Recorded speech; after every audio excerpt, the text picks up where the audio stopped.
대부분의 그냥 부동산 거래한다 그러면 야, 나 매도가 얼마야, 뭐 매수가 얼마야, 이것만 가지고 사실은 거래를 하려고 하죠. 근데 이게 입장이 아니라 이익의 관점이었으면 다면적인 협상 거래가 이루어질 수 있는 거예요. 예, 상대가 되게 지금 중요하고 필요한 니즈를 충족시켜주면서 상대적으로 자기한테 좀 더 중요한 이익은 챙길 수 있는 그런 여지들이 생기죠. 이래야 협상이 정말 되게 다면적이 되는 것이고, 예, 여러분들의 전반적인 이익을 극대화하는 방향으로 협상을 할 수 있는 겁니다. 예, 자기한테 되게 유리한 호의적인 어떤 협상 환경을 만드는 셋업 단계, 이걸 이제 3차원이라고 하는 거고요. 그래서 1차원, 2차원, 3차원 저렇게 나뉩니다.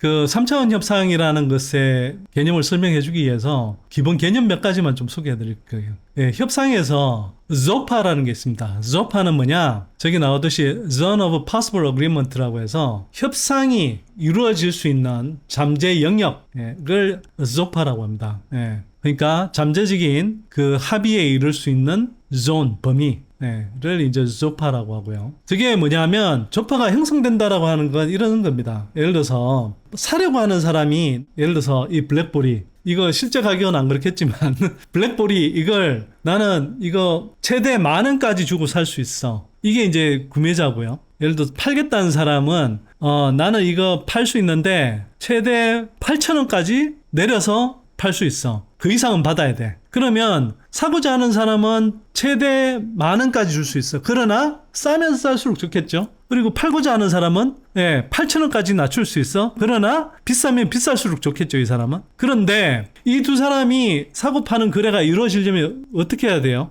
조파라는 구간 안에 들어와야 되는 겁니다. 그러니까 사고자 하는 사람이 지불할 수 있는 최대 가격 10,000원과 팔고자 하는 사람이 가장 낮출 수 있는 가격 8,000원, 그 범위, 즉 8,000원에서 10,000원 사이의 그 범위 안에 들어와야 되는 거예요. 만약 사고자 하는 사람이 나는 7,000원밖에 지불 못해 이래버리면 이거는 거래가 안 이루어지겠죠. 팔고자 하는 사람이 나는 최대 깎아도 8,000원까지밖에 안 주니까, 못 주니까, 그러면 안 파는 게 낫다 이거죠. 그럼 협상 결렬. 또는 그 팔고자 하는 사람이 나는 이거 아무리 낮춰도 11,000원까지 밖에는 못 팔아 이래버리면 사고자 하는 사람은 최대 지불할 수 있는 가격이 10,000원이기 때문에 협상 결렬, 거래가 성사가 안 된단 말이에요. 그래서 조파가 형성되는 경우와 형성되지 않는 경우, 그 다음에 베트나라는 개념이 있습니다. 베트나. 이거는 뭐 제가 검색을 해봐도 이게 한글로 된 정리된 이미지가 없어서 그냥 영어 원문을 갖고 왔는데요. 이걸 잘 보시면 베트나는 뭐냐면 Best Alternative to a Negotiated Agreement일 겁니다.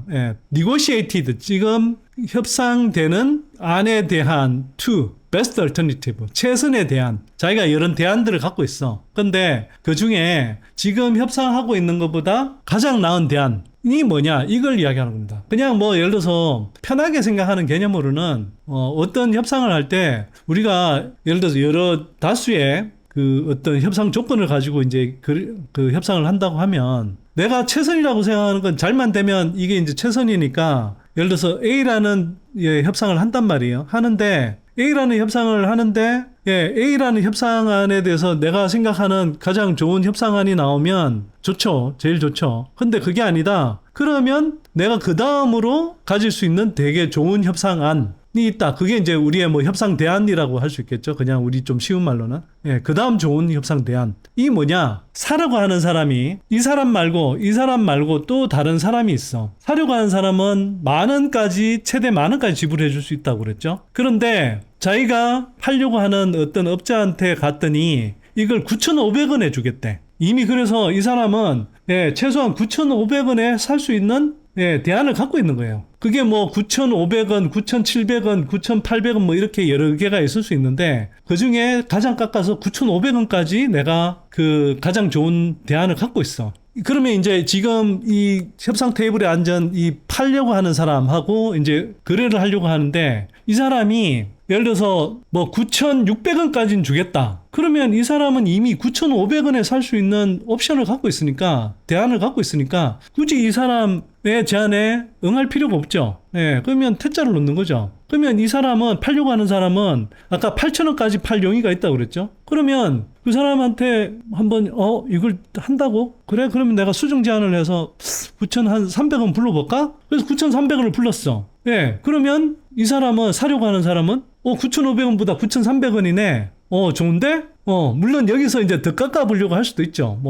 예, 가장 최선의 다른 대안을 갖고 있기 때문에 9,500원이라는 이 사람하고 협상할 때 좀 세게 나갈 수 있죠. 그래서 베트나라는 것은 자기가 좋은 대안을 많이 갖고 있을수록 협상에서 유리한 고지를 점할 수 있다. 그리고 이 3차원 협상뿐만 아니라 협상에서 아주 기본적으로 중요한 개념은 뭐냐면 입장과 이익을 구분하는 겁니다. 입장과 이익. 네, 입장과 이익은 어떻게 구분하냐? 입장은 영어로는 포지션이죠. 이익은 인터리스트예요. 네, 입장, 포지션은 내가 원하는 구체적 주장이에요. 내 입장은 이거야. 그러니까 이거는 되게 단면적인 겁니다. 이 아파트는 나는 반드시 6억원에는 팔아야 돼. 그러면 매수자는 나는 5억 원 이상에는 안 살 거야. 이건 서로의 입장이에요. 입장 차이. 보통의 우리가 흥정은 이 입장 차이만을 가지고 하죠. 대부분의 그냥 부동산 거래한다 그러면 야, 나 매도가 얼마야, 뭐 매수가 얼마야, 이것만 가지고 사실은 거래를 하려고 하죠. 그러면 그냥 서로의 입장이 부딪히는 거고, 물론 이 입장이 승사돼서 아까 그 조파에 요거 하나만 보고 이 조파의 범위에 들어가서 그냥 거래가 승사되기도 하고 깨지기도 하고 그럽니다. 근데 이게 입장이 아니라 이익의 관점이었으면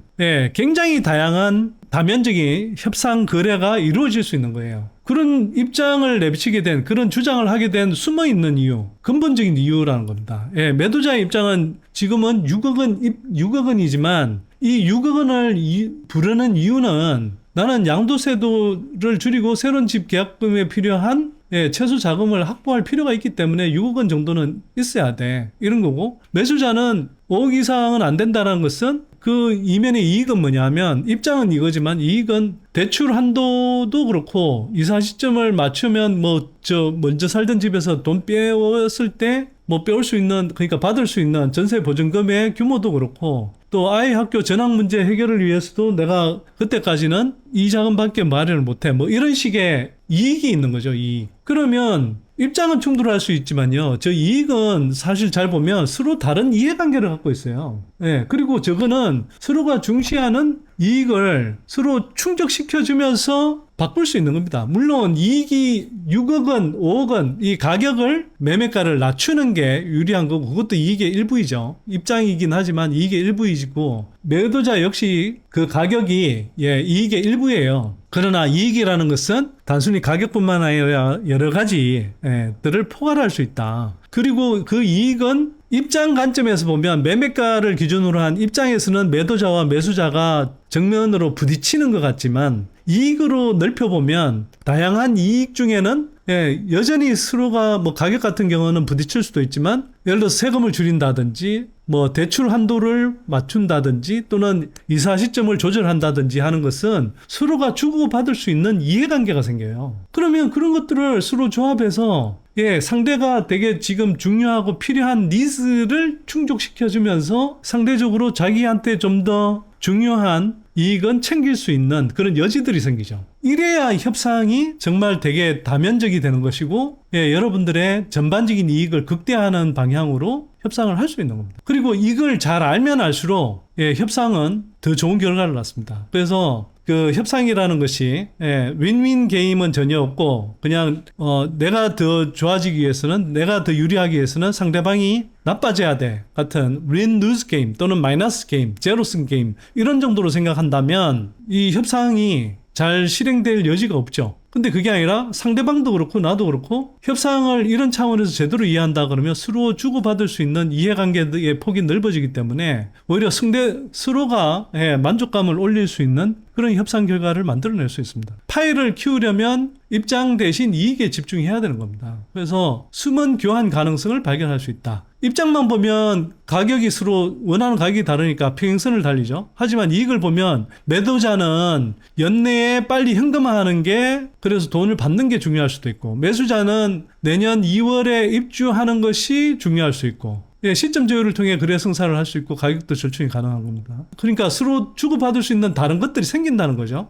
그래서 윈닝 구조가 창출될 수 있는 거고요. 예를 들어서 가격 대신 그 건물에 뭐 사는 조건이라든지 뭐 세금 부담을 좀 낮춰준다든지 이게 사실 뭐 안 좋은 간행이긴 하지만 양도소득세를 낮추기 위해서 예, 뭐 흔히 말해서 뭐 다운 계약서를 써준다든지 뭐 이런 경우도 좀 있죠. 예를 들어서 제가 주식 투자를 잘하는 사람이라고 쳐요. 예. 근데 지금 뭐 주가가 많이 떨어져서 내가 좀 현금을 빨리 마련하고 싶어. 빨리 현금을 만들면 이걸 집을 팔아서 예, 주식에 싼 값에 많이 매수를 할 수 있을 것 같아. 그러면 이 사람 입장에서는 뭐 집을 판다고 할 때 10억에 파는 것보다는 9억 5천에 받더라도 빨리 받는 게 더 중요할 수 있죠. 예를 들어서 근데 매수자는 그냥 뭐 가격 자체가 중요해. 조금이라도 싸게 깎는 게 중요해. 아니 싸게 사는 게 중요해. 그러면 이 사람 입장에서는 파는 사람 입장에서는 오케이 5천만 원을 깎아줄게. 대신에 뭐 계약금, 중도금, 잔금 이런 걸 굉장히 단축해서 가능하면 계약금 내고 잔금을 바로 한 큐에 그냥 한 달 만에 줘. 만약 그게 예를 들어 사려고 하는 사람이 자금이 충분히 있어서 오케이 하면 파는 사람은 예, 집값을 깎아주고 그래서 B라는 사람은 거기에서 상대적으로 만족을 얻고 그리고 싸게 사는 이익을 취하는 거죠. 그리고 반면에 파는 사람은 가격은 깎아줬지만 그렇게 해서 빨리 자금을 확보해서 주식을 매수할 수 있는 이익, 자금을 확보하는 이익을 챙기는 거죠. 이게 서로 윈윈이 되는 겁니다. 자, 협상의 유연성을 확보할 수 있다. 입장만 고집하면 협상이 결렬될 위험이 높죠. 당연히 나 6억 이하로는 안 돼. 이런 거랑 난 5억 이상은 안 돼. 그럼 협상이 이렇게 계속 가면은 결국은 평선 달리다가 결렬될 가능성이 높죠. 근데 아까 말씀드렸듯이 그게 가격으로만 부딪히지 않고 더 다른 이해관계를 조율할 수 있으면 상대방의 니즈를 충족시켜가면서 협상을 성공시킬 수가 있죠. 그래서 이익을 보면 다양한 대안을 설계할 수 있어서 조파의 범위가 넓어진다. 그래서 아까 제가 뭐 조파는 저기 1차원적이네요. 이렇게 이제 말씀드렸는데 제가 1차원의 사례를 가지고 말씀드려서 그런 거지. 조파는 뭐 예를 들어서 가격대만으로 놓고 보면 협상이 결렬될 이 조파의 범위를 넓혀줄 수 있죠. 그리고 장기적 관계가 유지된다. 부동산처럼 반복적 이해관계가 있는 협상에서는 상호 이익에 집중해야 신뢰 구축이 가능하다. 뭐 자주 그 거래 상대방이 자주 반복되지 않는다고 한다면 내가 파일을 키우는 한편 최대한 내가 이익을 보는 쪽으로 이렇게 그냥 뭐 좀 끌어갈 수 있고 또 그렇게 하는 게 뭐 유리할 수도 있죠. 왜? 다시 안 볼 사이고 뭐 내가 그 계속된 거래에서 뭐 이득을 안 볼 거니까 뭐 이럴 수 있는데 예를 들어서 내가 여기 오래 살면서 이 부동산 중개업자하고 계속 뭔가를 해야 돼. 그러면 중개업자도 사실 중개를 하면서 좋은 매수자를 예를 들어 소개해 준다든지 또 매수자한테 어떤 조건을 이야기할 때 매도자한테 상대적으로 좀 유리하게 어떤 뭐 설명을 한다든지 또는 우선적으로 이게 물건을 빼준다든지 뭐 이런 식으로 중개업자한테 조금 그러니까 호의적으로 대해야 될 유인이 있잖아요. 그러면 이런 경우에는 단순히 그냥 내 몫만 많이 차지하는 게 아니라 윈윈 구조를 만들어서 가는 것이 좋다. 이런 말씀을 드린 겁니다. 자, 그래서 부동산 거래 예시를 보면 저기 가격만으로는 교착 상태인데 이익으로 전환하면 아까 말씀드렸듯이 매도자는 연내 자금이 필요하다. 입주는 내년 2월이면 된다. 이 시기를 조율하는 걸 수도 있고요. 근데 저거는 이제 서로 다른 건데 예를 들어서 그리고 여러 가지를 다 같이 연동해서 할 수도 있어요. 사실 몇 가지를. 매도자는 나는 자금이 좀 필요하다, 빨리. 그리고 주식 투자를 하기 위해서 자금이 좀 빨리 필요하다. 그런데 한편으로는, 이 집을 깨끗하게 써줄 사람도 필요하다. 뭐 이런 게 되게 중요해요. 근데 매수자는 예를 들어서 아이 전학 문제 때문에 빨리 좀 집을 구해야 돼. 그 지역에. 예를 들어서 한 달 전쯤에는 그래도 구해야 돼. 그러면 2월 말 3월 초에 학교 가기 전에 그 동네 주변에 적응도 좀 하기 위해서 한 1월까지 입주를 해야 돼. 그래서 이제 그러는 거죠. 그러면 내가 자금은 빨리 줄 테니까 집값은 좀 깎아줘. 대신에 우린 좀 빨리 들어가야 되니까 집도 좀 일찍 비워줘. 뭐 이런 요구를 할 수 있는 거죠. 그리고 집주인 입장에서 보면 이 집이 부부 하나에 작은 아이 하나밖에 없어서 그렇다고 아주 작은 아이도 아니고 뭐 초등학교 고학년 정도 되는 아이가 있어서 집은 뭐 크게 안 더럽히고 깨끗하게 쓰겠네 이런 이제 판단이 되면 이런 걸 가지고 전체적으로 같이 어울러서 협상을 조율할 수 있는 거죠. 이걸 이제 3차원 협상으로 다시 이제 좀 가보면 3차원 협상은 왜 3차원 협상이냐? 3차원 협상이라는 것은 우리가 테이블에 앉았을 때 그냥 흥정하는 것, 옥신각신하는 것 이것만을 협상이라고 보통 생각하는데 그런 관점에서는 아까 이야기했듯이 입장의 차이만 노출하거나 아니면 어떤 뭐 얕은 택틱, 기술 이런 것들만 구사해서 자기한테 좀 더 유리하게 만드는 그런 기술 중심의 협상 방안인 거고요. 이거는 그냥 되게 낮은 차원의 협상 기술인 거고 그게 아니라 진짜 제대로 된 협상 그리고 그 협상의 효과를 극대화하기 위해서는 앉아있는 협상 테이블에서 뿐만 아니라 그 협상장에 들어가기 전에 거래를 어떤 식으로 자기한테 유리하게 할지 좀 더 그리고 이익을 극대화하는 방향으로 이렇게 협상을 유도할지 협상의 전략을 세우는 거래 설계 단계 자기한테 되게 유리한 호의적인 어떤 협상 환경을 만드는 셋업 단계 아예 판을 프레임워크 자체를 자기한테 호의적이고 유리하게 만드는 판을 만드는 것 이걸 이제 3차원이라고 하는 거고요. 그래서 1차원, 2차원, 3차원 저렇게 나뉩니다. 그래서 1차원은 그냥 우리 이제 테이블 택틱스라고 이야기하는데 예를 들어서 뭐 매도자가 호가를 높게 부르고 매수자는 뭐 협상 여지를 남기면서 내게 제시하고 뭐 이런 거 뭐 그다음에 활용 포인트는 뭐 말하는 순서라든지 뭐 어떤 구체적인 약점에 대해서는 좀 숨긴다든지 계약금 잔금 조건 등을 이제 에 관해서 내가 뭘 어떻게 한다든지 뭐 이런 이야기 하는 거. 자, 그래서 이제 이런 걸 1차원적인 거고요. 그다음에 거래 설계는 뭐냐? 내가 이거 협상을 하기 전에 그 사람 상대방의 입장이 아니라 입장과 이해를 파악해서 어떻게 하면 서로 이 협상을 나한테 필요한 방식으로 할 수 있게 그 협상의 전략을 짜는 거죠. 그래서 아까 이야기한 것처럼 이익을 중심으로 해서 매매가뿐만 아니라 입주 시기라든지 또는 빌트인이 돼 있는지 여부, 그 다음에 계약금, 중도금, 잔금 구조를 어떻게 가져갈 것인지, 뭐 세입자 승계를 할 것인지, 또 뭐 은행 대출은 한다든지 또는 뭐 전세권 등기는 설정해 줄까, 뭐 보증보험은 들어줄까부터 뭐 이런 등등을 이제 파악을 해서 어떻게 하면 이 사람한테 내 거는 내가 양보해 줄 수 있는 것은 무엇이고 뭐 이런 것들을 이제 파악하는 거죠. 뭐 또 한편으로는 아까 이야기했던 베트나를 확보하는 거, 발품을 여러 군데 팔아서 이뿐만 아니라 여러 물건을 확보해 놓고 이런 조건에서 예를 들어서 다른 두 개를 봤는데 이 집이 마음에 드는데 이 집이 내가 원하는 이런 조건들이 결국은 충족이 되면 내가 이 집에 들어가겠지만 그게 안 되면 내가 갖고 있는 다른 최선의 대안들이 확보가 돼 있으면 자기 협상력을 키울 수가 있잖아요. 그런 것들을 설계하는 것이 바로 이제 거래 설계 단계이고요. 딜 디자인이라고 합니다. 그 다음에 이제 셋업은 아예 판을 짜는 거예요.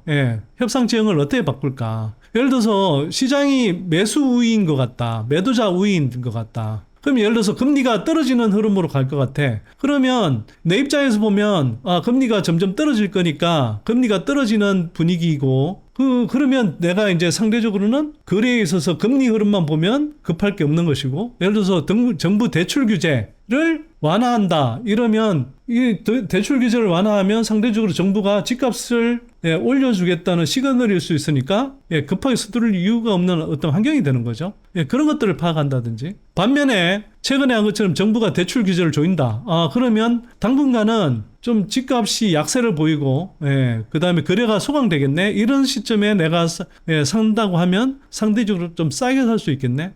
이런 걸 생각해 볼 수 있는 거죠. 한편으로는 중개업자를 좀 미리 만나서 뭐 예를 들면 뇌물은 아니지만 선물 같은 걸 한다든지 그 사람하고 여러 군데 물건을 보러 다니면서 뭐 밥도 사주고 조금 약간 좀 친하게 만들어 두고 또는 한편으로는 그 사람이 내가 자기한테 조금 유리하게 이걸 거래 상대방한테 좀 유리하게 이 거래를 조금 이끌어주면 내가 복비를 충분히 챙겨주겠다. 뭐 이런 식의 이제 시그널을 보낸다든지 이런 것들이 사실은 여러 가지 측면에서 협상 환경을 관리하는 거죠. 아까 그리고 대안 확보는 말씀을 드렸고요. 매수자는 다른 매물을 좀 갖고 있는 게 좋고 그 갖고 있는 최선의 다른 대안이 매력적이면 매력적일수록 협상에서 좀 더 강하게 자기 조건을 제시할 수 있고, 매도자는 거꾸로 이런 이야기 하죠. 뭐 중개인이 그런 이야기를 하기도 하고, 그 매도자가 아마 뭐 이 집 보러 누군가 다녀갔다, 뭐 빨리 이거 뭐 계약금을 안 주면 뭐 미리 간 사람한테 뭐 이게 아마 돌아갈 것 같다, 뭐 이런 식의 말을 흘리는 경우도 있는데, 그게 이제 전술적 움직임이기도 하지만 협상장 안에서의 이제